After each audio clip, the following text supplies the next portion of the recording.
नमस्कार साथियों, स्टैट्यूट भारत के चैनल पर आप सभी का बहुत बहुत स्वागत है।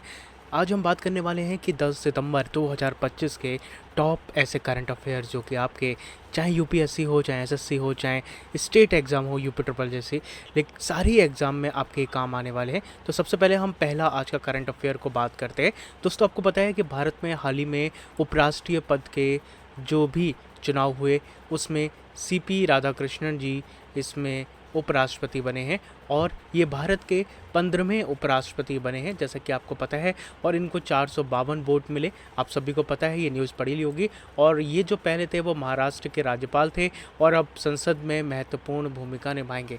वैसे मैं आपको बता दूं कि जो विपक्ष के उम्मीदवार थे और बी सुदर्शन रेड्डी को हराकर इन्होंने जीत हासिल करी है और इन्हें रिकॉर्ड 98.3% मतदान ये इसमें हुआ था। इनको नहीं, मतलब पूरा जो भी चुनाव हुआ उसमें जो पार्टिसिपेशन था वो इतना था। ठीक है, अगर मैं कुछ व्यक्तिगत जानकारी इनसे बात करूं तो यह इनकी तमिलनाडु त्रिपुर से इनका जन्म हुआ और राजनीतिक सफ़र 1998 में ये लोकसभा के सांसद बने और 425 सांसदों का साथ इनको मिला और नई जिम्मेदारी अब इनकी यही है कि राज्यसभा के सभापति का पद इन्हें मिला है। आगे हम एमसीक्यू भी डिस्कस करेंगे। आगे बढ़ते हैं और अगर हम देखें कि भारत की साक्षरता दर में एक उल्लेखनीय वृद्धि हुई है दोस्तों, ये दूसरा करंट अफेयर है और इसमें भारत की जो राष्ट्रीय साक्षरता दर है वो 2011 में 74% थी, जैसा कि आपको पता है, और अब 2023-2024 में 80.9% हो गई है। ये घोषणा शिक्षा मंत्री धर्मेंद्र प्रधान ने अंतर्राष्ट्रीय साक्षरता दिवस पर की थी और इसमें ये कार्यक्रम चलाया गया था, जैसा कि आपको पता है, उल्लास करके, यानी कि ULLAS। इसमें 3 करोड़ शिक्षार्थी, 42 लाख स्वयंसेवक शामिल हुए। इस साक्षरता अभियान में योगदान दिया गया और सफलता दर 90% रही इस कार्यक्रम की और इसमें 26 भाषाओं को शामिल किया गया। दोस्तों, पूर्ण साक्षरता प्राप्त करने वाले जो राज्य हैं वो लद्दाख, मिजोरम, गोवा, त्रिपुरा और हिमाचल प्रदेश हैं। अगर आपसे क्वेश्चन उठता है कि ऐसे कौन से क्षेत्र हैं जो कि पूर्ण साक्षरता प्राप्त करने वाले हैं, तो आप ये याद रखिएगा, लद्दाख, मिजोरम, गोवा और त्रिपुरा और हिमाचल प्रदेश। चलिए आगे बढ़ते हैं। अगला करंट अफेयर है कि पर्यावरण संरक्षण में अग्रणी जो शहर है उसको पुरस्कार दिए गए अभी हाल ही में 11 शहरों को, जिसमें इंदौर एक बार फिर से और उदयपुर को रामसर वेटलैंड सिटी का दर्जा मिला है। राष्ट्रीय स्वच्छ वायु कार्यक्रम यानी कि NCAP के तहत भारत के सबसे स्वच्छ और पर्यावरणीय सचेत शहरों को सम्मानित किया गया, जिसमें हमने बताया इंदौर और उदयपुर को यह अवार्ड मिला। और इसमें हम बात करें तो प्रदूषण को नियंत्रण में बेहतरीन प्रदर्शन हो, या शहरी वन विकास में अग्रणी हो, या स्वच्छ और टिकाऊ यातायात व्यवस्था हो, अपशिष्ट निपटान में नवाचार, ये सारी चीज़ों को देख के ही पुरस्कार दिया गया है। आइए आगे बढ़ते हैं। अगर हम अंतर्राष्ट्रीय सम्मान और उपलब्धियों की बात करें तो इसमें यूनुस अहमद को कैमल इंटरनेशनल अवार्ड मिला है।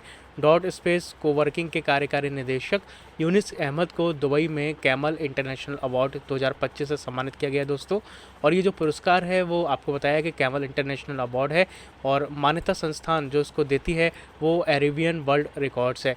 अगर हम समारोह स्थल की बात करें तो वो दुबई है। ठीक है, अगला हम बात करें तो भूपेन हजारिका स्मारक सिक्का जारी किया गया है और ये 13 सितंबर 2025 को RBI के असम के महान कलाकार भूपेन हजारिका की 100वीं जयंती पर 100 रुपये का सिक्का जारी करेगा। ठीक है, मतलब जो आने वाली 13 तारीख है उसमें महान कलाकार भूपेन हजारिका की 100वीं जयंती है, जिसमें उनकी याद में ये 13 सितंबर 2025 को RBI इसका सिक्का जारी करेगा। और आयोजन स्थल जो है वो गुवाहाटी है और उत्सव की अवधि 8 सितंबर से 8 सितंबर तक 2026 तक है, मतलब 2025 से 2026 तक। और संग्रहालय और सांस्कृतिक कार्यक्रमों की इसमें योजना है। अगर हम आगे बढ़ें तो खेल जगत की कुछ उपलब्धियां देखें जो आज हमारी हुई हैं या जो इम्पोर्टेंट है कल जो हुई हैं, मतलब जो इम्पोर्टेंट है। अगर हम बात करें तो 2025 के इटालियन यानी कि जो मैक्स वेरस्टॉपेन ने शानदार जीत दर्ज की है और ये इस सीज़न की उनकी तीसरी जीत है और रोमांचक शुरुआत हुई। इसमें लैंडो नॉरिस से टक्कर थी इनकी और क्वालिफाइंग में सबसे तेज रिकॉर्ड इन्होंने बनाया और नॉरिस दूसरे और पियास्ट्री तीसरे स्थान पर रहे। भारत ने ओमान को पेनल्टी शूटआउट में 3-2 से हराकर कांस्य पदक दोस्तों जीता है। और शतरंज में ये नया रिकॉर्ड है और 16 वर्षीय अभिमन्यु मिश्रा ने विश्व चैंपियन यानी कि D गुकेश को हराकर इतिहास रच दिया है। ठीक है, आगे बढ़ें तो फुटबॉल में भारत की ऐतिहासिक जीत हुई है, जैसा कि मैंने आपको बताया है। CAAF नेशंस कप 2025 में भारत ने ओमान को पेनल्टी शूटआउट में 3-2 से हराया और कांस्य पदक हासिल किया। ये ओमान पर भारत की पहली जीत है। अगर हम इसमें बात करें तो नियमित समय स्कोर एक रहा। पेनल्टी शूटआउट में भारत ने 3-2 से विजयी हुए हैं। और निर्णायक खिलाड़ी की हम बात करें तो गुरप्रीत सिंह का इसमें रहा है। और ऐतिहासिक उपलब्धि ये है कि एशियाई मंच पर भारत की ये बड़ी जीत है और ये भारतीय फुटबॉल के लिए एक ऐतिहासिक क्षण है। हमारी टीम ने दिखाया है कि दृढ़ संकल्प और कड़ी मेहनत से कुछ भी संभव है।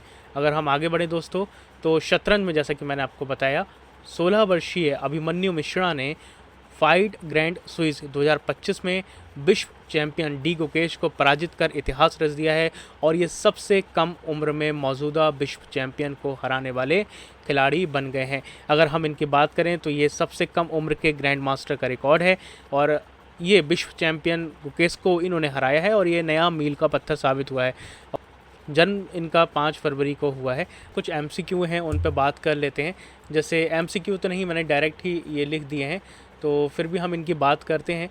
MCQ आप खुद से बना सकते हैं, इन्हें सीधे सीधे याद कर लीजिए जो हमने बात करी है। तो भारत के हमने जाना कि उपराष्ट्रपति कौन चुने गए हैं, तो CP राधाकृष्णन जी भारत के अब अगले उपराष्ट्रपति चुन लिए गए हैं। और ये कौन से में हैं, तो ये आप मुझे अभी कमेंट बॉक्स में बताओगे। भारत की राष्ट्रीय साक्षरता दर 2023 से 2024 में 80.9% हो गई है। और अगला है, उल्लास कार्यक्रम का मुख्य उद्देश्य क्या है, तो साक्षरता और शिक्षा में सुधार करना। निम्नलिखित में से कौन सा क्षेत्र पूर्ण कार्यात्मक साक्षरता प्राप्त कर चुका है, तो लद्दाख। इसमें और भी राज्य हैं, मैंने ऊपर बताए हैं, आप देख लेना। किस शहर को रामसर वेटलैंड सिटी का दर्जा मिला है, तो इंदौर और उदयपुर को। यूनुस अहमद को कौन सा पुरस्कार मिला, तो कैमल इंटरनेशनल अवार्ड मिला है। भूपेन हजारिका की जयंती पर किस मूल्य का स्मारक सिक्का जारी किया जाएगा, तो 100 रुपये का। अगला क्वेश्चन था 2025 इटालियन में इसमें जो फार्मूला 1 की इसमें जीत किसने हासिल करी है, तो मैक्स वेरस्टैपेन ने। भारत ने ओमान को किस प्रतियोगिता में हराकर कांस्य पदक जीता है, तो हमने बताया कि CAAF नेशंस कप 2025 जो कि फुटबॉल का है। अभिमन्यु मिश्रा ने इसमें विश्व चैंपियन को हराकर एक नया रिकॉर्ड बनाया है और वो है डी गुकेश को इन्होंने हराया है। अगर हम अंतिम बात करें तो इसमें जो स्वच्छोत्सव 2025 अभियान किस मंत्रालय द्वारा चलाया जाएगा, तो ये आवास और शहरी कार्यालय मंत्रालय तथा जल शक्ति मंत्रालय के तहत चलाया जाएगा। तो दोस्तों ये तो थे हमारे आज के करंट अफेयर। ऐसी ही वीडियोस के लिए आप स्टैटिट्यूड भारत को सब्सक्राइब कर सकते हैं।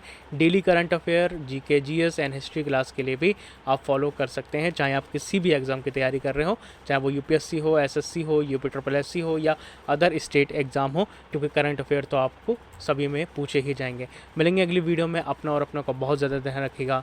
जय हिंद, वंदे मातरम।